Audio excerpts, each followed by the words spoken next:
Лихие 90-е вернулись прямо под стены Кремля, а может, они оттуда и не уходили. В Тверской области бывшие заместители Шойгу почему-то не смогли обезопасить боеприпасы и вообще ничего, скажем откровенно. А в Ливане взрывается уже все, что только может. Обо всем этом и не только. Вот такой взрывной эфир у нас точно будет. Говорим прямо сейчас в прямом эфире Ютуба 24-го. Ирина Узлова меня зовут, друзья. И вместе с нами традиционно, несколько раз в неделю, за что мы благодарны, Сергей Астанян, журналист и ведущий программ «Ходорковский лайв». Сергей, здравствуйте, искренне рада вас видеть. Добрый вечер, я надеюсь, для большинства он добрый. Неплохой сегодня и вечер, и утро, но день не задался под стенами Кремля, так кажется, Сергей. По крайней мере, то, что мы видим, перестрелочки там у офиса Wildberries происходят. Просто, говорят, не просто перестрелки, а расстрелы. Господин Бакальчук, муж, да, то ли бывший, то ли еще нынешний, говорит, что просто его охрану чуть ли не расстреляли, он пришел, никаких там договоренностей не должно было быть, но тем не менее, десятки видео в соцсетях рвут и мечут просто такие. Когда мне вчера Ростислав Мурзагулов, политтехнолог, начал рассказывать о подноготной возможного конфликта, мягко говоря, вокруг Wildberries, и что это может стать непредвиденным огорчением для Путина, я еще так не думала, что ситуация так стремительно начнет разворачиваться сегодня, потому что и Кадыров там замешан, и Делимханов. Кадыров говорит, все хочу от Wildberries, а Путин все отдать не может, хоть Кадырова тоже как бы уважает, потому что и фамилия Войно там тоже замешана. Сергей, а может ли вот это возвращение лихих 90-х стать черным лебедем похлеще Пригожина? Ведь этим даже уже идти не надо, они уже в Москве. Мы когда с вами подобное обсуждаем, мы каждый раз реагируем на информационный повод и видим, что в действительности что-то произошло необычное, из ряда вон выходящее, тем более отснятое всеми на каждом углу через свои смартфоны. Это не так. То, что привлекли наше внимание конкретно к этой ситуации, не говорит о том, что это выходит за рамки повседневности. Россию немножечко неправильно воспринимают, потому что Россия все-таки, она достаточно масштабна и при хорошем бюджете в состоянии выстраивать имидж. Но если надо построить ВДНХ в голодной стране, то будет ВДНХ, и там будет колоситься, и там будут надои, и там будут счастливые доярки. Когда нужно было Советскому Союзу после войны снять, например, фильм, сказку «Кубанские казаки», то кастинг как раз подразумевал набор только переевших, только толстых, потому что на фоне абсолютного голода на Кубани нужно было показать, насколько это зажиточный край, до какой степени там дородные такие шикарные тетки и такие мужики, потому что там абсолютная сытость и хорошая жизнь. И как раз у фильма «Кубанские казаки» у него не было в кадре абсолютно ни одного подлинника, все было из папье-маше. То есть вот все те выставочные экспонаты, которые были на прилавках колхозного крестьянского рынка, это была абсолютная бутафория. И мы привыкли к тому, что вот подобная картинка, она, во-первых, довольно достоверно построена, во-вторых, в нее верит само государство, и, в-третьих, она очень серьезно навязывает его. И Россия целые десятилетия подряд выстраивала имидж европейской державы, даже без приставки «сверх». Просто, знаете, тут ходят все в галстуках, и по Красной площади медведи уже давно не гоняют маленьких детей, отбирая у них водку. Это цивилизованная страна, посмотрите, какие бордюры, посмотрите, какой асфальт. Несколько заводов по производству иномарок, у каждого второго iPhone. Те, кто бывал в Москве, они видели, что, особенно когда ты в Шереметьево-2 приземлился и не залетаешь куда-нибудь там в Тверь, в Смоленск, в Саратов, а сразу в Москву, ты понимаешь, что это столица большой империи. И вот эта картинка, она скрывает за собой истину, потому что Россия как была бандитской, так и осталась. В 90-е годы этот бандитизм был совершенно однозначен. Ты выходил на улицу и попадал на разборку. Ты едешь в машине, и соседи стреляют. Не факт, что в тебя, но это происходит у тебя на глазах. Ты становишься либо свидетелем, либо соучастником, хуже, если жертвой.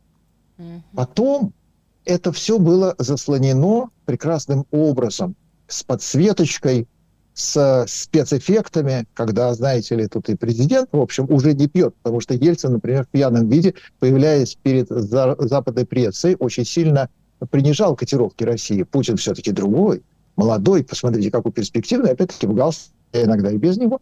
Вот такая вот хорошая страна. И Ходорковский, который сел в тюрьму, сел в том числе потому, что он хотел сделать белую экономику прозрачной абсолютно. И он на примере ЮКОС показал, что это возможно. И его нельзя было не посадить, потому что он подрывал устои государства. А устои бандитского государства – это общак и теневые финансовые потоки. И несколько лет тому назад, когда Голикова была еще федеральным министром, отвечающим за социальные проекты России, она констатировала, что цифры разнятся, потому что она была очень уклончива, и тем не менее до сих пор можно найти ссылки. половина трудоспособного населения России работает в сером секторе. Но если половина работает в сером секторе, значит, как минимум половина экономики России серая. Конечно. Бизнес в России, он не создается без ФСБ. Конечно. Кураторы ФСБ, чем крупнее организация, тем больше. Если это банк, там от 5 до 20 кураторов ФСБ. Если это какой-нибудь дилер, продающий автомобили, 3-5.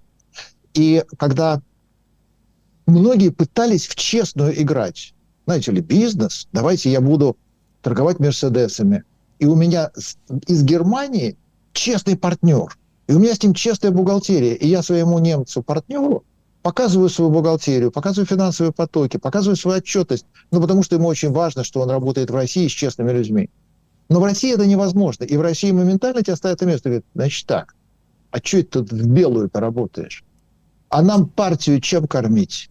А нам наркотики на государственном счете за что, за какие деньги покупать? А нам резидентуру за рубежом на какие деньги содержать? На финансовые проводки Центробанка? Это как-то вы себе представляете? И автомобильные дилеры, они были в этом отношении как раз передовиками производства, потому что они были шикарной, безупречной, очень респектабельной крышей. В России нет ни одного автомобильного дилера, в котором бы в штате не было ФСБ, и учреждение которых прошло мимо ФСБ. А есть просто откровенно автомобильные дилеры, которые были учреждены ФСБ. Просто вызывали и говорят, майор, значит так, с завтрашнего дня ты у нас генеральный директор, ты у нас будешь дилером Volvo. Все понял? Так точно, товарищ полковник. И появлялся новый дилер Volvo. И он появлялся таким образом, что когда туда вдруг приходил, ну, предположим, так получилось, новый какой-нибудь главный бухгалтер. Рано или поздно же старый куда-то девается всегда. Поэтому нужен новый. Новый приходил, через 15 буквально минут он находил какой-то серый поток, и приходил к генеральному и говорил, Иван Иванович, простите, я вот тут не поняла, а вот это что за деньги? Дальше одно из двух. Либо увольняли, либо говорили, так, ты сиди спокойно и вопросов не задавай. Россия устроена подобным образом. В России не существует честного бизнеса. В России нет ни одного честного бизнеса. Никакого. И чем он крупнее, тем он, во-первых, более теневой, во-вторых, большее количество аффилированных лиц он кормит, которых, кстати, никто не знает.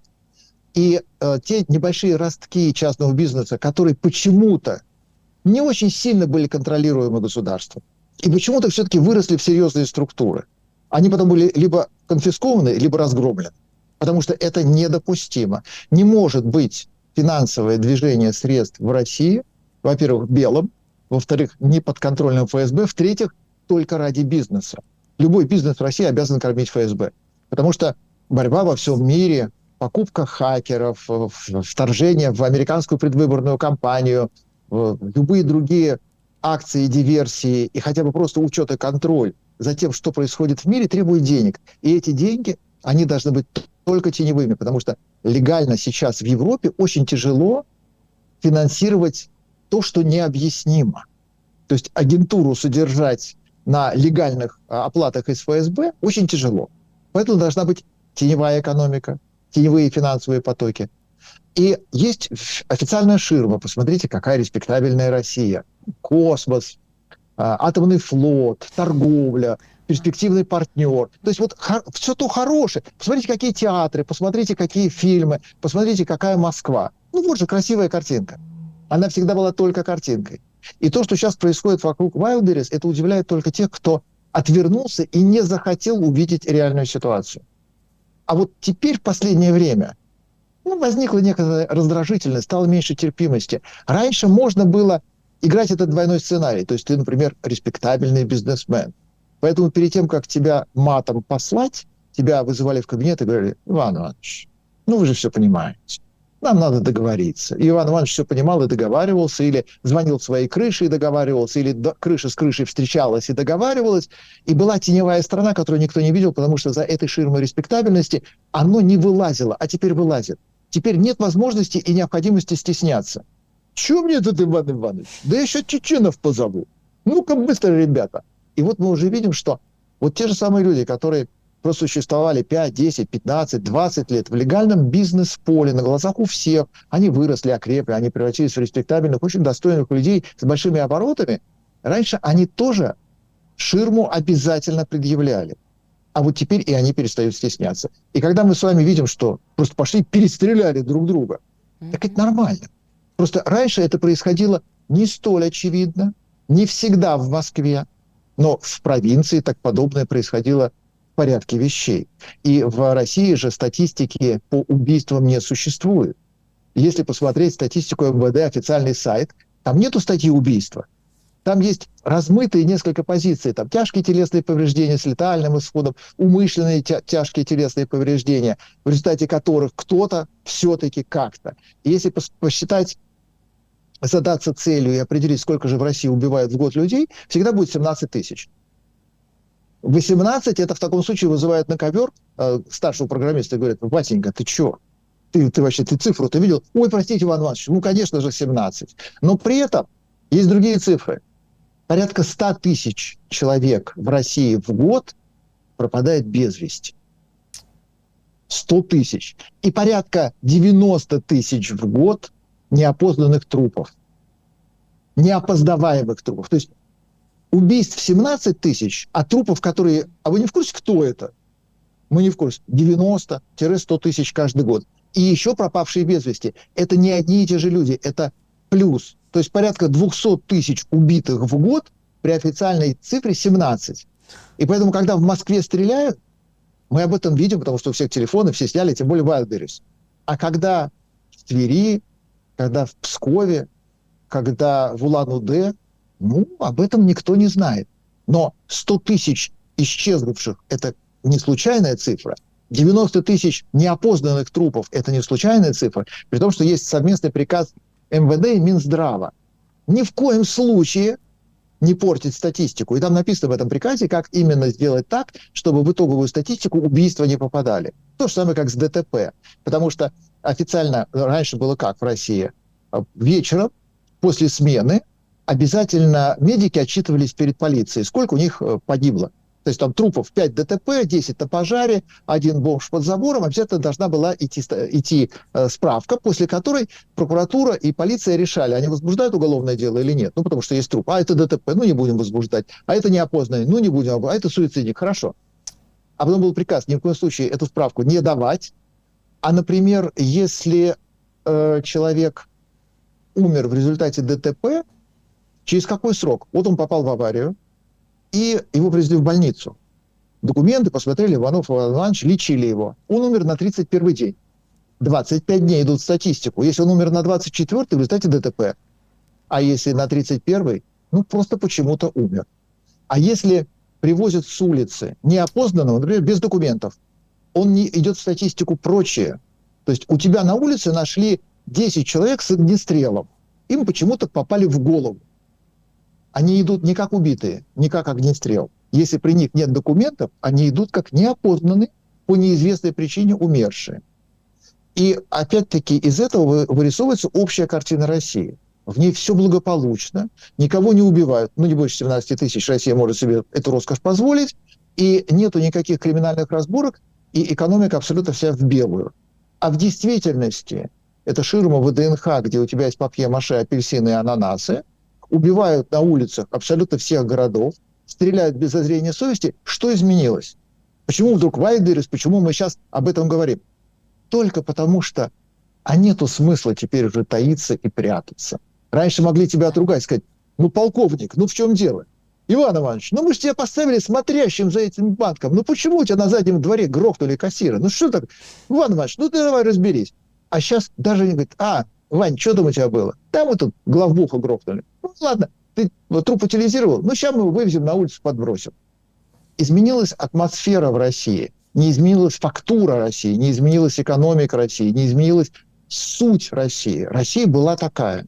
Россия обязательно должна была предъявить счастливое коммунистическое повседневное житие любого строителя социализма и коммунизма, но при этом она могла его посадить по любой статье, могла в какой-то момент в 1937-м расстрелять, а сейчас она ведет себя точно так же, и поэтому мы удивляемся, говорим: ну как же так? Ну не может быть, вот взяли и в офисе начали стрелять. Там вот практически в помещении среди бела дня, да еще и с людьми. Это норма для России. Просто теперь уже скрывать ее не имеет смысла, поскольку не перед кем. Да, безнаказанность, фривольность и ощущение того, что все позволено, вот к такому и приводит, что уже действительно не таятся, и даже не ночью, а посреди белого дня, хоть правый вы, Сергей, такое же везде буйно цвело и пахло, и по регионам, не мне, конечно, судить, но вам точно виднее. И спасибо, что напоминаете о том, что на самом деле это все зрело и вырождалось, и никуда не девалось. Но не везде, не во всех криминальных разборках замешаны такие не товарищи, как Кадыров, а здесь он есть и хочет отжимать, и хочет тоже действовать, в принципе, в свойственном для себя духе и стиле, что ничего для нас удивительного. Но насколько он может здесь сорваться с цепи и пойти против представителей администрации Путина, и не только лишь, а Путину придется убирать или просто как-то гасить это пламя, но удастся ли?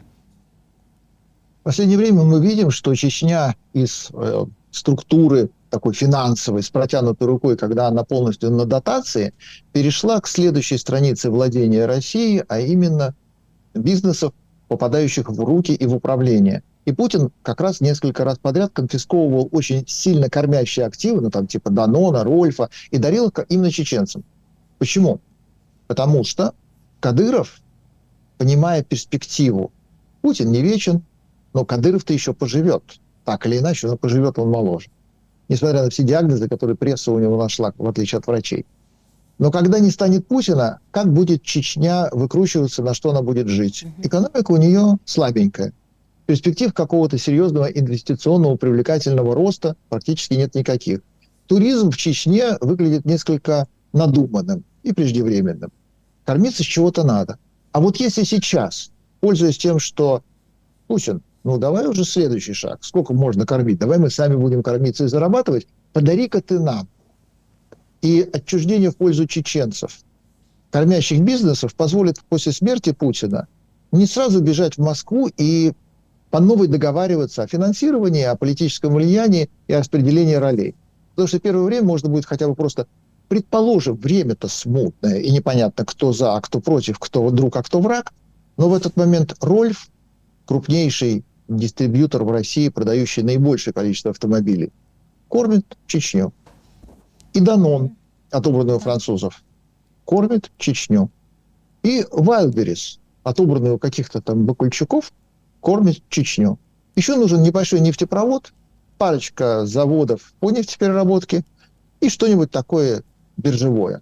И вот уже у республики вытанцовывается очень неплохая финансовая ситуация, которая не то чтобы блещет стабильностью, но, по крайней мере, позволяет до черного дня не распаковывать свои какие-то специальные карты и ходить ва-банк. У тебя, что бы ни произошло в Москве, есть кормящие бизнесы. И вот сейчас самое время, когда идет перераспределение рынка, когда можно на гоп-стоп, когда по договорнику, когда можно сказать: Володь, ну давай уже, получить в управление самые лакомые активы. Что и происходит. Насколько здесь кто кому с большими претензиями приходит, трудно сказать. Это Кадыров недоволен Путиным и говорит: Владимир Владимирович, ну ты это давай, соответствуй. Или это Путин, например, говорит: Рамзан, обожаю, но давай пока вот без меня. Вот ты кормись. Ну вот когда ты попросил, например, чтобы следующим президентом после меня был, например, ты, вот это еще рановато. Поэтому вот тебе Рольф, вот тебе Данон. У них там есть свой какой-то очень интересный сценарий взаимоотношений. Мы видим, что в Чечню уходят все более и более лакомые куски легального российского бизнеса. И этот легальный российский бизнес позволит потом Чечне при любой конфигурации иметь выход на деньги, на валюту, на заграницу. А он очень пригодится, потому что Чечня, она так или иначе зажата своей географией. И если у нее есть бизнесы по всей России, дилерские центры, фабрики Данона, биржи, нефтеперерабатывающие заводы, это прекрасные совершенно активы, позволяющие не то что не утонуть, а довольно долго безбедно жить, и при этом каждый раз легально что хочешь. Хочешь финансировать Хезболлу? У тебя есть такая возможность, потому что ты все-таки партнер с западными активами и западными участниками. Не хочешь в Хезболлу? Пожалуйста, ты можешь взять и закупить себе то, что теперь уже в России дефицит, а, например, хлеб, и привезти в Чечню, потому что ты для этого просто делаешь один звонок своему официальному представителю в любой другой стране, говоришь: пару вагонов, пожалуйста, или пару самолетов. Много тревожного впереди, но когда у тебя есть такое, как Данон, как Wildberries, как Рольф, ты чувствуешь себя гораздо увереннее. А насколько, Сергей, защищен Кадыров сам все равно, так или иначе, от непредвиденных бизнес-разборок, скажем так? Чеченцы, они ребята очень решительные. И, конечно, они не могут свою судьбу знать заранее. Но в отличие от огромного количества терпил вокруг, они как раз что ва-банк, что на гоп-стоп, что просто в силу собственной дерзости природной, готовы даже участвовать в сценариях, которые не гарантируют выигрыш, победу и прибыль. Но они это сделают. Потому что остальные побоятся. Стандартная конфигурация взаимоотношений в российской глубинке, она упирается в появление чеченцев, которыми теперь уже решают вопрос. И, предположим, где-то кто-то с кем-то спорит. А потом одна из сторон зовет чеченцев и говорит: ребят, ну тут вот небольшой гешефт есть, помогите. Без боя сдается оппонент. Потому что против чеченцев никто, никак и никогда. Полиция первая капитулирует. Как бы они ни относились, они могут их не любить, но они точно знают, что если будет конфликт с Чечней, во-первых, свое собственное командование сдаст, никто не заступится, поражение гарантировано. В этой связи не требуется постоянной проверки силы и веры в свои силы. Потому что когда дело дойдет до принятия каких-то очень решительных действий, чеченцы это сделают. Остальные точно нет.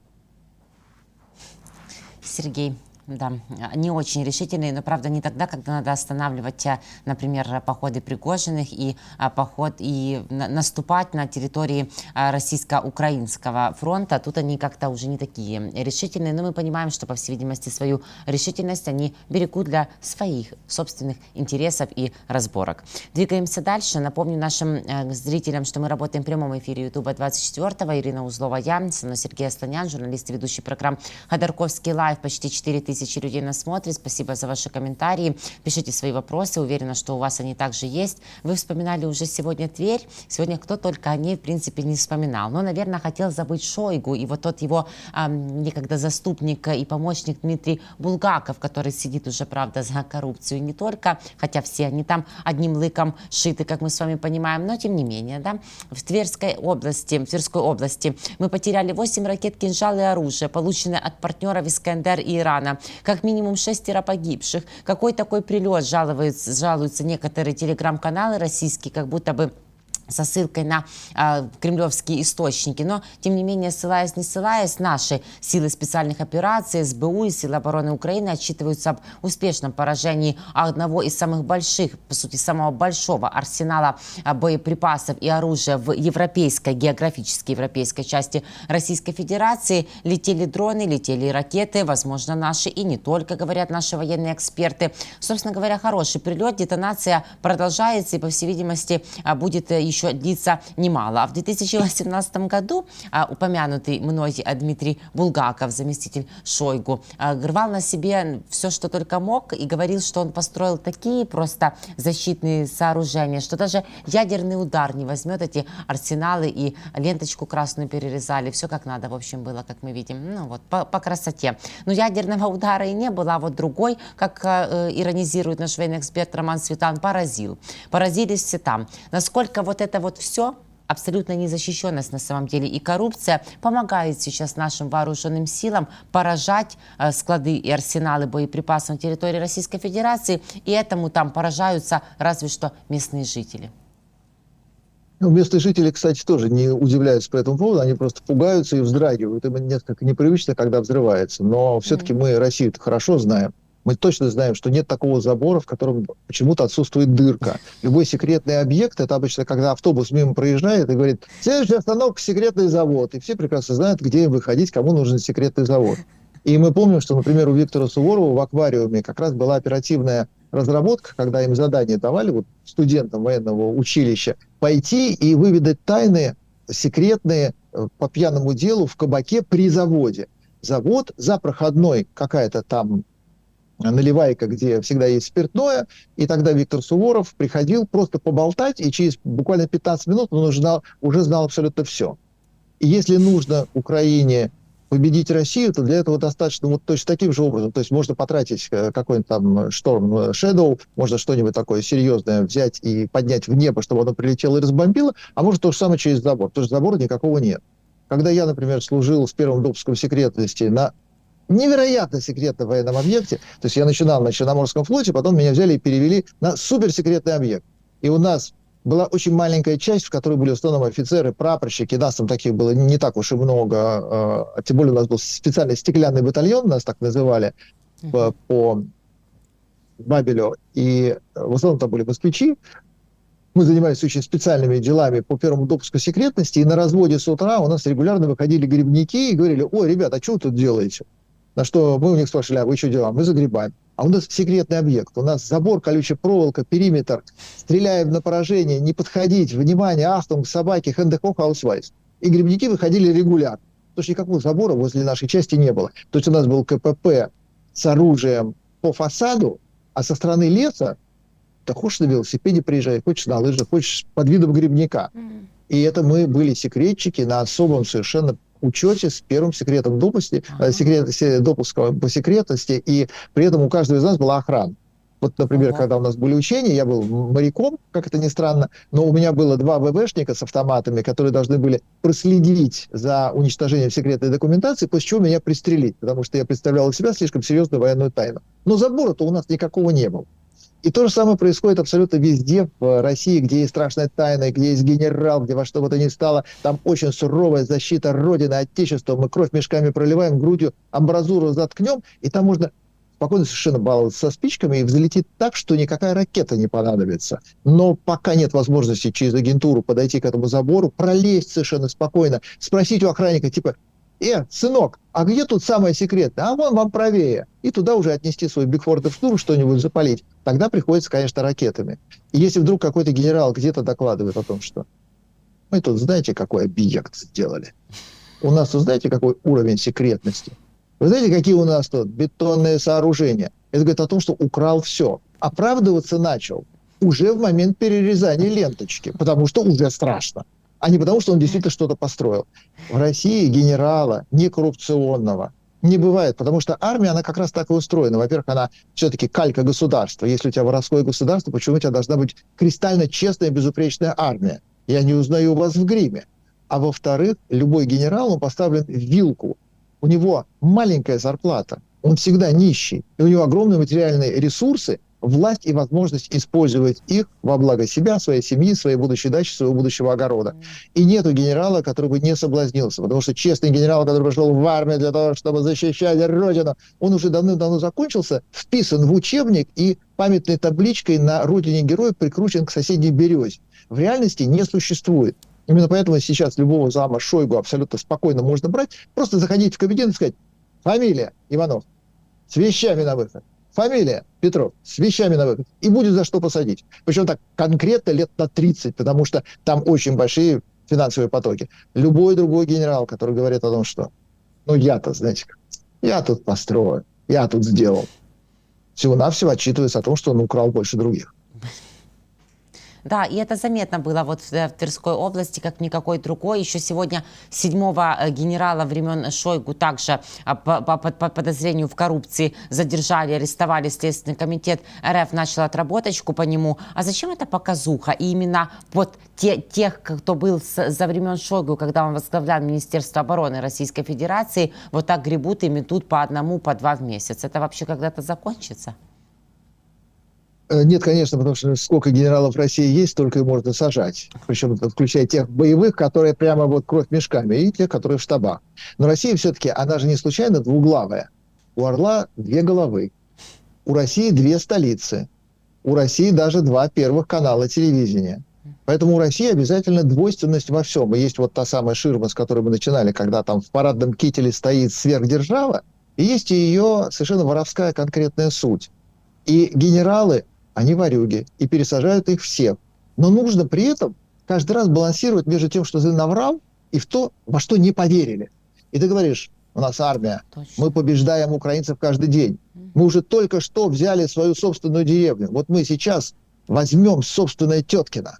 Пока не берем, пока непонятно. Вот Суджу мы сейчас прямо, знаете, российская армия, она сейчас решительно возьмет штурмом город Суджа. Вверху городом он стал после смерти, потому что там 5000 человек – это село. а во-вторых, все-таки это вроде бы, типа, ваша земля, да, а чего ее вдруг надо отбивать обратно? И есть вывеска «Победоносная армия», успешно что-то такое там выполняет. И есть суть, когда она не побеждает. И очень тяжело определить, в какой момент о чем врать. Вроде о победоносности, но когда сажают генералов, это говорит о том, что кто-то, ну, вторая голова, шепчет и говорит: так, ну не побеждаем, нужно на кого-то свалить. Свалить нужно на кого? На лейтенанта? Неинтересно. Давайте на генералов. Генералы где? Отлично. Шойгу теперь уже слаб, защитить никого не может. Его именем детей больше не пугают в дальних улусах, поэтому гребем его команду. Генералов у него много. Он наплодил невероятную коллекцию. Это как раз по Сирилу Нордкоту Паркинсону. Чем у Великобритании меньше кораблей, тем больше адмиралов. Когда нету ни одного корабля, тогда все адмиралы. То же самое произошло с Шойгу, который, кстати, пошил шикарную форму. Они же все вызолоченные, они же все в вензелях, они же все в виньетках совершенно невероятно, как шаманы как раз Алтайского края. И вот этих шаманов, которых там собралось огромное количество, сажать можно любого, но нужно соблюдать баланс. Так у нас все-таки все воры? Нет, не все воры. А у нас есть победоносные генералы? Есть. А где они? Ой, простите, они воры, они сели в тюрьму. Очень тяжело врать каждый день так, чтобы все-таки население, которое что-то помнит из набранного прежде, не ткнуло тебя и не переспросило. И хотя население безропотное и не спрашивает, но одна голова другой голове, все-таки двуглавый российский орел, шепчет и говорит: так, значит, под Белоусова команду нужно расчищать, увольнять можно по-тихому, но давайте все-таки они у нас виноваты в том, что мы не выиграли войну за 2,5 года, поэтому мы сажаем всех коррупционеров, после этого армия станет лучше, качественнее, сильнее, и после этого мы выиграем войну, которую мы не выиграли, потому что они все коррупционеры, а если они коррупционеры, а наши генералы воюют в чистом поле, тогда получается, что они тоже коррупционеры, ой, что-то не получается, ладно, пока сажаем. Очень сложная конфигурация, в которой тяжело, зависнув на подпиленном суку, все-таки не оборваться вниз. Но они пробуют, потому что у них другого варианта нет, и под Белоусову нужно расчищать. И они вправду воры, и при всем при том очень страшно показать всей стране, что, оказывается, у тебя все генералы всегда воры. Да, многоходовочка еще та, конечно, немного, может, запоздавшая, ну что уж тут, так всегда все происходит в Российской Федерации. Кстати говоря, Сергей, там Шойгу не совсем уже при такой форме, которую он обеспечил своим генералам, но при костюмчике, конечно, куролесит лично и по КНДР, и по Ирану. Это у него такая сила убеждения, чтобы выпрашивать дополнительные порции оружия, или с чем такая честь сателлитам, пухляшам и террористам от Шойгу и Путина выпадает сейчас, что он к ним едет? Обычно даже самая хорошая разведка стран социализма или всяких других очень странных концлагерных образований, ну типа Ирана, она в принципе в первую очередь, как именно выстроенная по вертикали, реагирует не на суть, а на должность. То есть если на двери написано, что это министр, то верит, что министр. А то, что за этой дверью, например, какая-то шайга сидит, это уже никого не волнует. Вот когда нужно послать некого человека, у которого есть красивая визитная карточка. При этом он ничего не решает, потому что это, в принципе, очень рядовые разговоры. Когда тебе нужно всерьез, приезжаешь сам и жмешь пухляшу руку, даришь ему какой-нибудь очередной автомобиль «Аурус». Кстати, предыдущий куда дели? Ну, то, что вы представили на прошлой неделе, мы давно уже съели, поэтому вот тебе запасной, благо запчастей на первого-то нет, поэтому вот тебе следующий. И когда договоренности достигнуты, то, в принципе, телефонный разговор решает абсолютно все вопросы. Ты звонишь, говоришь: еще снарядов, еще ракет. Он говорит: а ты мне что? А я тебе виски. Хорошо. И там еще барышень каких-нибудь, а то мне мои надоели. Сейчас привезу, эти у меня мягкие, а твои уже твердые, потому что не бескормятся. Есть договоренности, которые решаются телефонным звонком. Но это же все-таки Восток, это Азия. Это в Европе можно по телефону. То есть это Илон Маск может, например, в Твиттере о чем-то договориться, и после этого станет серьезным бизнес-проектом вот договоренность, которая состоит из 5 слов, и она будет реализована, и пойдут миллиарды долларов, и они превратятся, например, в электрифицированную Австралию или Новую Зеландию. У этих так не бывает. Поэтому если тебе нужно поддержать уровень, ты посылаешь что-нибудь, что тебе самому не жалко. Ну, например, оно там в аварию попадет, самолет собьет кто-нибудь, и в конце концов просто отравится. Или помрет от старости. Шойгу подходит идеально. Ну, потому что, знаете ли, Совет Безопасности. А что такое Совет Безопасности? Открывает справочник, и с арабского переводим, или там с корейского переводим. О, это у русских, вы знаете, это такой орган, который Путину диктует, с кем мириться, а с кем воевать. А кто ж там председатель? Как его... это бывший министр обороны. Он на повышение пошел. Он так успешен, он такой стратег, что он был министром чего-то там, потом стал министром обороны, и вот теперь это Совет Безопасности. Он возглавил самую мощную структуру, под которой находятся НКВД, ВЧК, КГБ, ГУЛАГ и все остальные. И он приезжает для того, чтобы подтвердить, что по-прежнему нужны снаряды, по-прежнему король голый, по-прежнему не хватает заплатки на джинсах, по-прежнему нам нужны ваши микросхемы, шахеды, снаряды, ракеты. Дайте, дайте, дайте, дайте. Но, знаете ли, это очень респектабельное «дайте». Уж уважил, так уважил. То есть нельзя на поддержание подобного контакта на высшем уровне присылать того, у кого из задней части не торчит перо. Перо должно быть обязательно. То, что оно уже проткнуло насквозь, и теперь это не совсем дееспособно, никого не волнует. Должность, статус. В справочнике написано, что и то, и другое есть. Поэтому Шойгу. Да, но казаться это не быть, как мы прекрасно понимаем. Согласны ли вы, Сергей, с утверждением Кирилла Буданова, нашего начальника Главного управления разведки Министерства обороны Украины, о том, что на самом деле КНДР один из самых наиболее опасных союзников Российской Федерации, даже более опасный, чем Иран? А в чем опасность? Мне бы у Буданова спросить. Вдруг вы спросили, вдруг вы знаете. Много боеприпасов. Все-таки они, конечно же, поставляют, да, пусть они не все точно и летят, но тем не менее ракеты КН-23 не только лишь, что у них много арсенала оружия, и побольше, чем у Ирана. Северная Корея, поскольку она не производит ничего, кроме оружия, то, конечно, у нее и доктрины, и суть этого государства, она точно калькирована Советского Союза. Ведь Советский Союз был создан не для мира во всем мире, а для войны во всем мире. Потому что Советский Союз как раз декларировал, что революция во всем мире и пролетарии всех стран соединяйтесь может быть только под штыком, под знаменем, под барабанную дробь, потому что это военная спецоперация. Северная Корея с тех пор не пересматривала эту доктрину, хотя называет она идеей Чучхе. Чучхе — это немножечко не то, это все-таки не военная структура по Троцкому, по которой они живут. И Северная Корея производит только оружие. Она производит все остальное очень плохое, там практически нет еды, бескормица. У них очень плохое стрелковое оружие. Они попытались там свой автомат Калашникова изобрести, ничего у них не получилось, свой пистолет. Выяснилось, что проще брать советское с складов, а вот ракеты, пушки, танки они делают. Это единственное, что они делают. И это, как выяснилось, это к разговору об эффективности, о санкциях.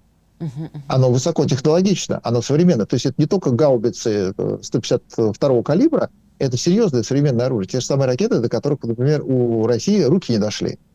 И в этом смысле очень опасный союзник, опасный не для России.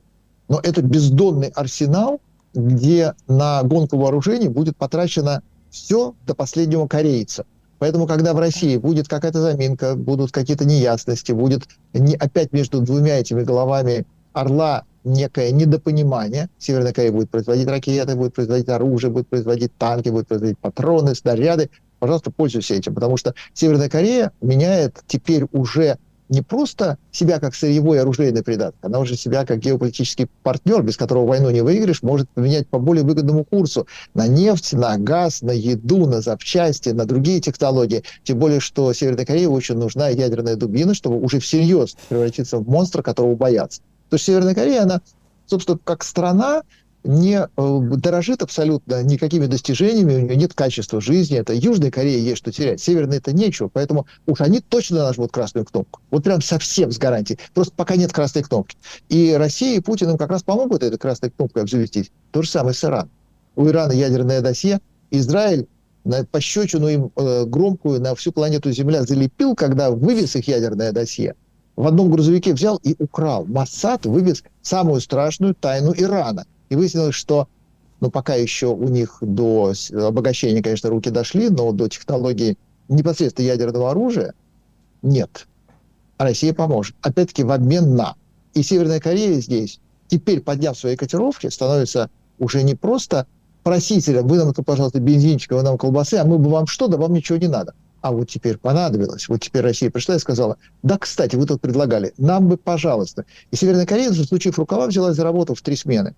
Они созидают, они работают, они переполняют план. У них коммунистическое и социалистическое соревнование. Больше ракет, больше ракет, больше ракет. И Россия этим воюет, и Россия этим пользуется. И Китай, который на самом деле держал Северную Корею на плаву, чтобы она не расцвела, но при этом, чтобы она не померла. потому что Южная Корея уж очень досаждает, нужно иметь вот всегда такую занозу. Россия слишком большая заноза в зубах, не удержать все-таки занозу в основном в качестве игрушки, аргумента у Америки, у Китая Северная Корея, и вот теперь Северная Корея опять.